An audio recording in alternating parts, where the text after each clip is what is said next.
All right, you guys want a story and a few tweets? So we watched this video about why Native American or American Indian reservations are socialist. Okay. And so I tweeted at the dude who made the video. And I said, I would love to talk to you about socialism / leftist, right? Sometime, considering you seem to only ask capitalist and fascist. Von Mises is like the person he references. Further definitions, but don't ask actually any leftist in videos, right? So he never provided like a contrary point in his videos, right? He just assumes and makes up a definition for socialism. Okay?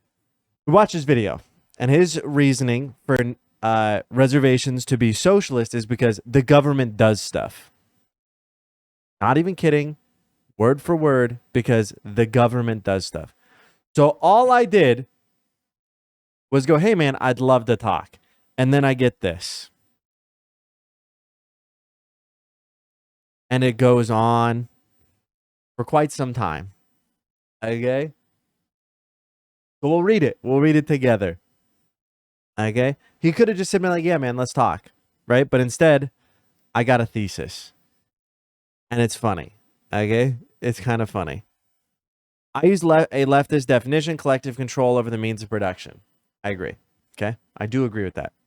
I've spoken with conservatively 150 socialists over the last 15 to 20 years who invariably use the definition when it's convenient and use different definitions when it suits them.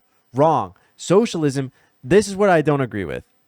Socialists don't change their definition. Socialism is enacted differently.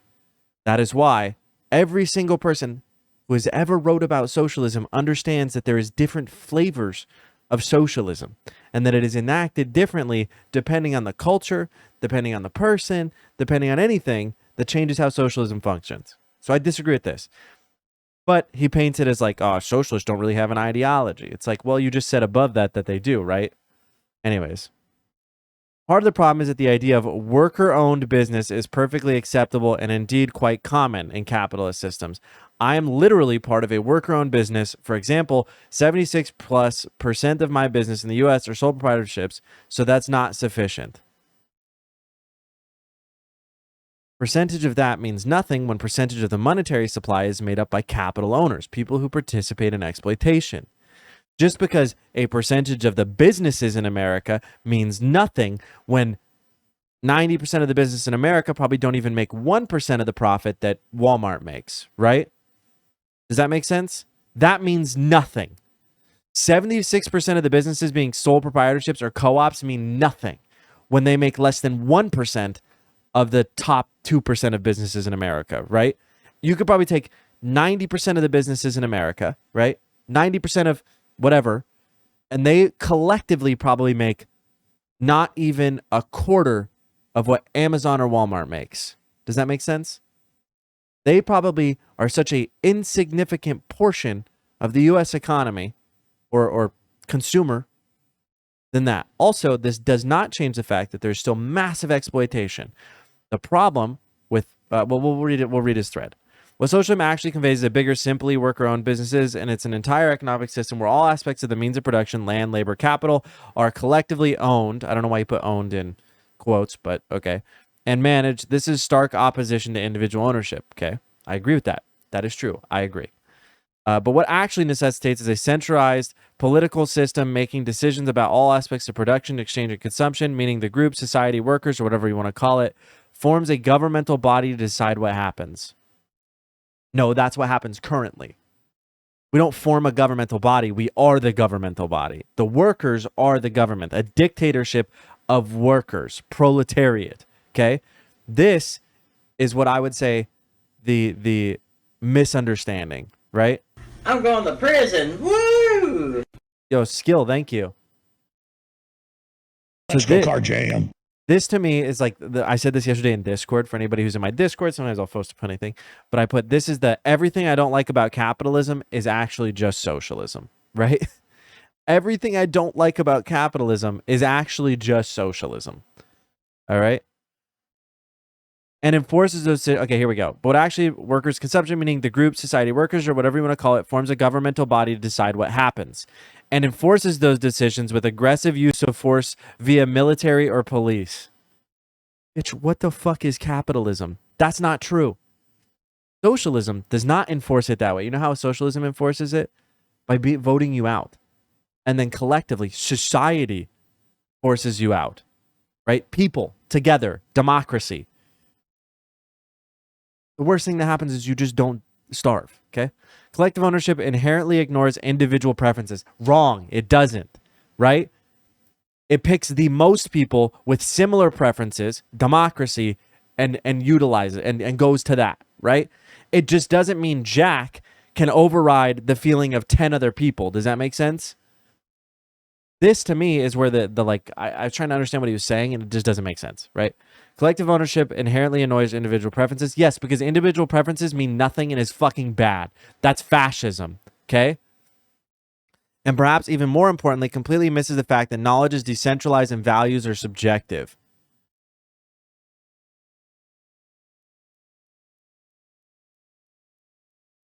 Knowledge is decentralized, right? But we collectively share understanding of things. We also collectively share values that maintain society, right?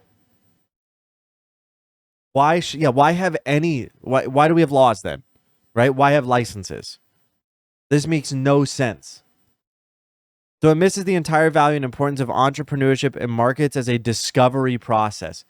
I would say this is risk versus reward type thing, because this just isn't true, right? This just isn't true. Socialist countries throughout history, or countries in socialist things, leaps and bounds of technological advances, right? Technological advance happens out of necessity, right? Why is it that the things that sell the best are things that people need or make things we need easier? It's like they would have invented that anyways, right? And it supplants individual hopes and dreams with requirements mandated by central authority. This is what already, okay. Centralized authority is what we have currently, right? Meaning that one person is rewarded, is a representative. This is just like, this wholeheartedly is capitalism, right? Capitalism is the concentration of wealth. Wealth equals power in America. People with more money have more power than those without. This is wrong, right? Thus, socialist states are authoritarian, bro, and capitalist states aren't. I mean, that's not what he's saying, okay? That's not what he's saying. Socialist states are authoritarian. I would agree, right? Every state is authoritarian, right? Everything is authoritarian. Any version of socialism that does not centralize political control over resources or have an enforcement mechanism is not really socialism at all, and is just individuals forming partnerships. I mean, doing democracy, brother. Okay? Which is always allowed in free markets. No, it's not. Because if you get more money, you can limit democracy. Markets allow you to corner a market and not allow you to make democratic decisions, right? Because if you don't work, you starve to death. Yeah, exactly. Authoritarianism it's nothing. That doesn't mean shit, by the way. Authoritarianism doesn't mean anything. All authoritarian means is that there's control. Anyways, this is what I said. I said, this definition seems like you made one up and ignores most Marxist theory, right? Considering the basis of Marxism is freedom from slavery and collective good versus individual, right? And I was referencing like his idea that like it ignores the individual. It's like, yeah, good. You should ignore the individual because individuals do not outweigh the importance of the majority, right? Okay. And then I said, a lot of time Packer, I'd love to have a discussion. I was like, just DM when we can talk or whatever. Oh, he responded to this. It's literally the definition that had been used for 100 of years, including by Marx.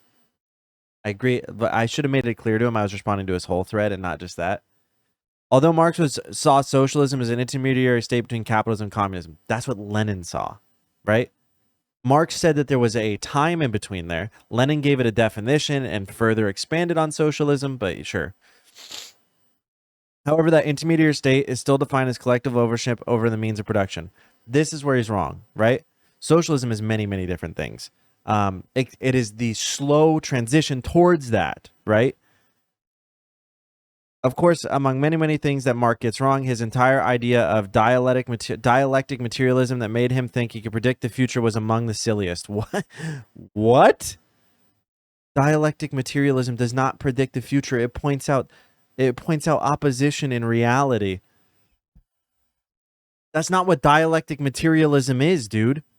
Dialectic materialism is purely the observation of opposition. Yeah, dialectical materialism is arguably the greatest contribution Marx gave to the world. Yeah. It recognizes contradictions in society and synthesizes ideas on how to explain them. Exactly, right? Or it just it explains how there's always opposition, right? Things will always sometimes be opposed, or there will always be opposition, especially within political ideas, right? Although Marx saw socialism, sorry. But like, history doesn't have an end and there aren't stages of development that lead to his conclusions. That's not what...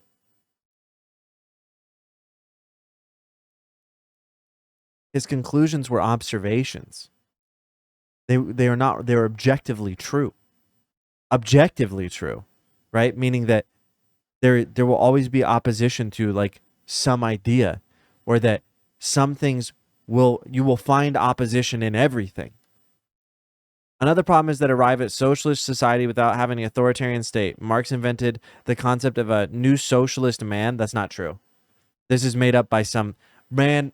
This sounds like a capitalist, or like this sounds like an economist trying to put words into Marx's mouth, right? Oh shit. Because Marx never mentions socialism once, ever. Never once does Marx mention socialism.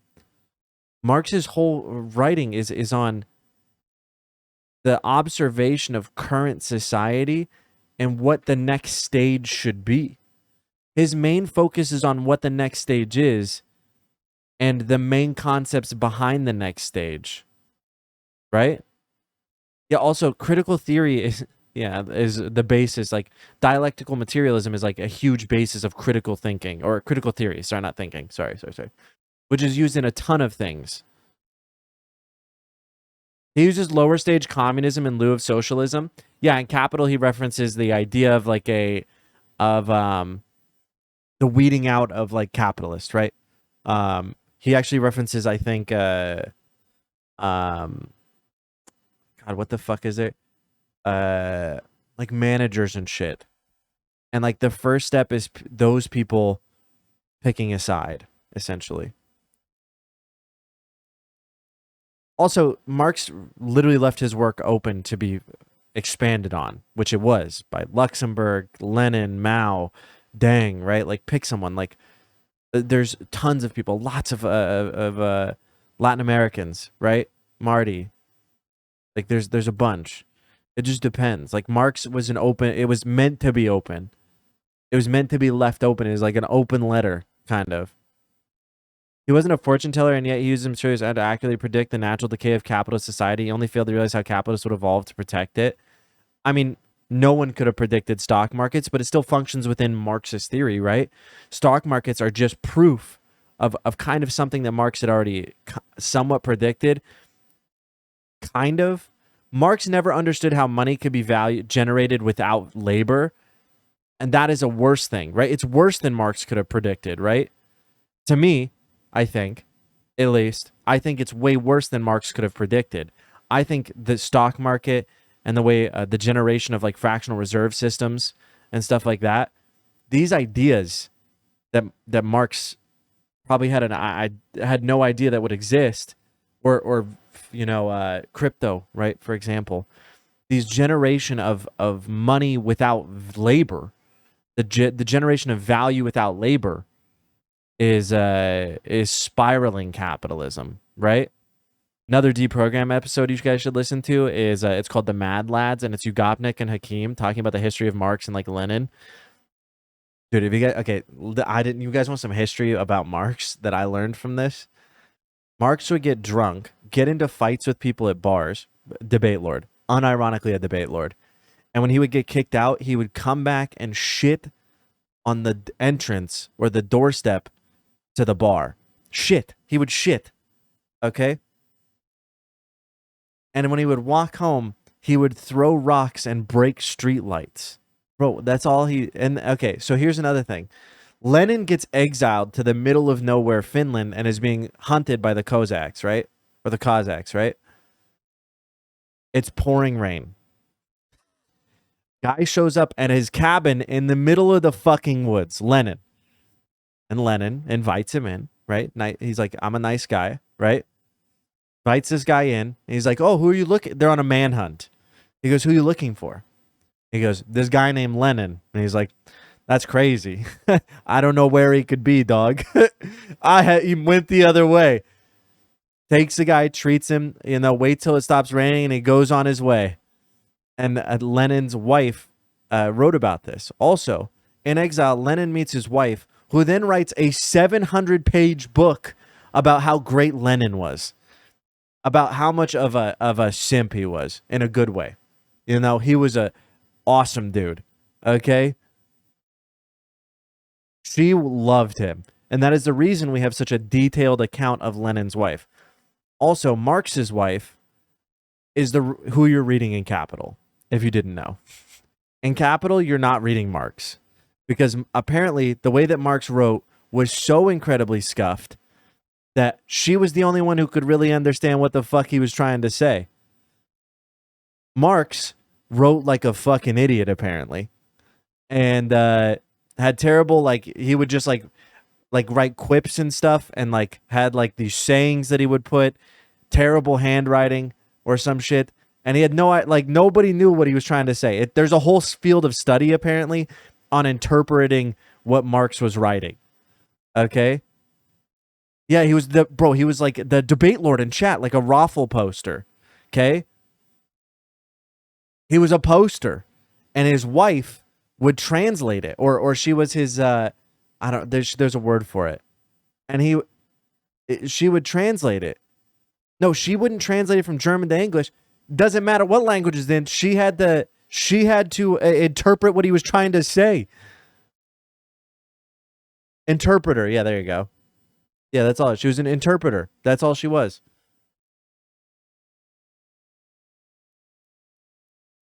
It's kind of insane. Yeah, where's Marx's manuscript? Does anyone have it? Oh, yeah. Bro. This motherfucker was writing in hieroglyphics.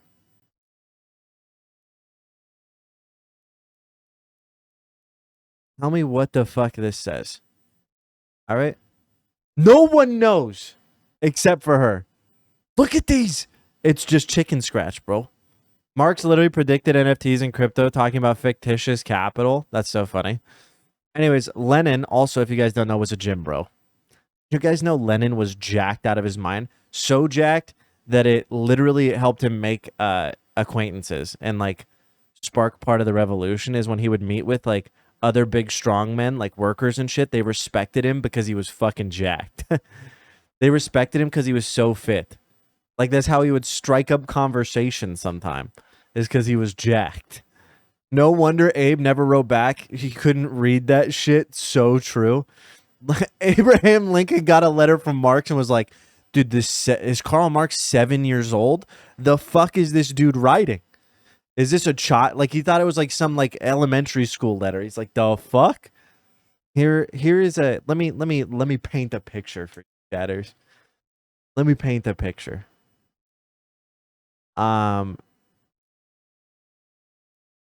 This is something I've said before. That was an act of democracy. The revolution, right? The Soviet Revolution, right? The Bolshevik Revolution, whatever.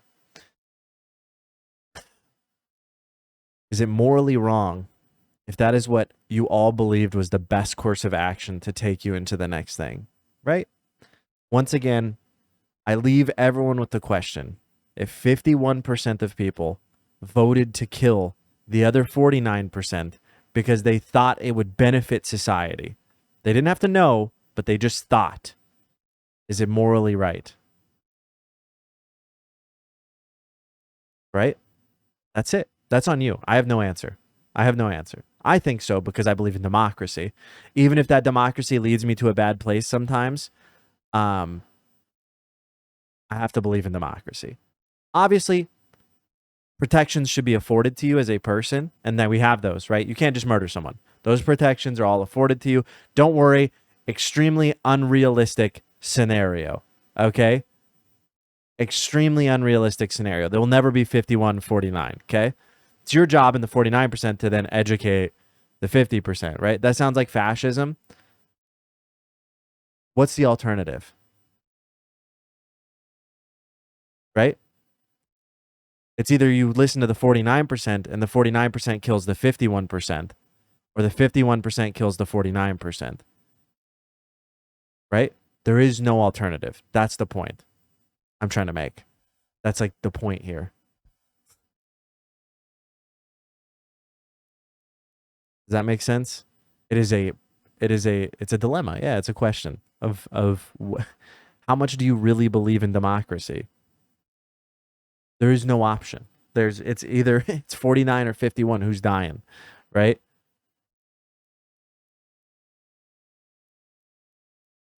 This analogy would work better if you said 70-30. No. You have to take it to the most extreme, right? Because it depends. How I see it, right, is that collectively we make bad decisions and collectively we bear the response of those bad decisions in democracy. In fascism, we don't. Your state can choose to do a horrible thing, right? Like Nazi Germany. Your state can choose to do a horrible thing under the guise of just a few people, 10%, right? 10 people can decide the fate of a million people. That is wrong. And you, as a person, probably don't deserve to bear the responsibility of that as much as if everyone together did it, and then you collectively can learn how to fix it, right? Does that make sense? I think democracy allows you to very quickly also realize your decisions are wrong. Because once again, the reason 51-49 would never happen is just you're related. You're related to somebody in that 49%, you're a lot less likely to do it, right? It allows you to understand that there's a bigger dynamic there. Whereas the fewer people you have in control, remember, the fewer and fewer and fewer people you have in control, the smaller the circle gets. Therefore, the atrocities become less connected to you as a group, right?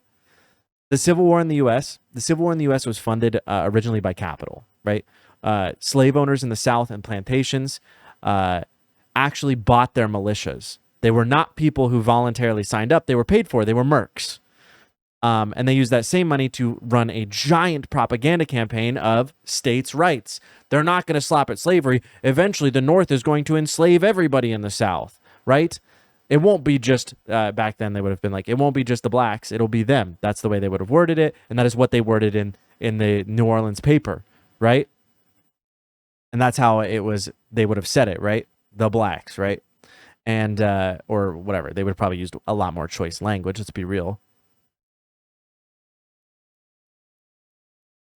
So, yeah, and it built support. But originally, the southern states was a funded militia. Does that make sense? Originally, the South was a mercenary militia that was paid for because they had so much money. The plantations were incredibly rich. They could just pay for them, or they had their slaves go and fight. The 49-51 dilemma also demonstrates why robust education programs are not optional in truly democratic society. Exactly, Mango. Yeah, right?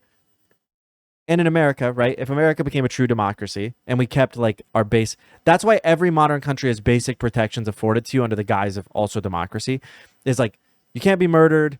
You have the right to pursue life, liberty, whatever, happiness, whatever, free, whatever. Those are meant to be protections of reasons you can't be killed. So like the 49-50 would never have the ultimate goal of you die because that's protected, right? So it's our goal in the 49%, since we can't die, we've bought ourselves the time, right? We're not just killed instantly. The idea won't die. This is also bad. There's a trade-off there. Is that it's our job in the 49%. Let's use like trans rights right now because it's a big one. And I don't believe this anymore, but I did like a year ago. Is that I thought like people who were like trans rights advocates and stuff, or like I thought transphobia was the normative position. Does that make sense? Therefore, I thought like imagine if everyone voted and everyone came to a vote, like trans people would lose the vote. Does that make sense? Like if you were to do true democracy, right? I truly believe that. So what is it, since trans people are protected, at least immediate protection, meaning they can't just be killed instantly and face no repercussion. There is a liberty afforded to you. It's the job of us, people who support trans people and trans people, to educate those who are in the normative position, right? Because we're protected to some extent, right? And that's what democracy will function. And I truly believe in the last year, the extremes have come shown. But I think the normative position has moved away from transphobia, 1,000%. I disagree with people who say otherwise. Mainly the reason being I gauge it off of if my family says what my family says as conservatives, right? Which is wrong. Anecdotal evidence, right? I think the position has become more so that I would never vote to like get rid of trans people or whatever in states with the most population centers, right? Like I think that the vast majority of the U.S. population, now maybe not the vast, but we'll just say the majority, would probably vote to like give protection to trans people if you were to have true democracy. I don't believe that a year ago, and I think that is a rubber band effect from the right wing taking such a hard stance and putting it so on the mainstream. I think this is unfortunately not for us. Unfortunately, this is fortunately for us, but for the conservatives, it's the unfortunate blowback from them taking such a hard stance against trans people, right? So unfortunate for them is that we get a bunch of education about trans people, right? Trans people are now insanely, like most people know what trans is now. I didn't even know what it was growing up, right?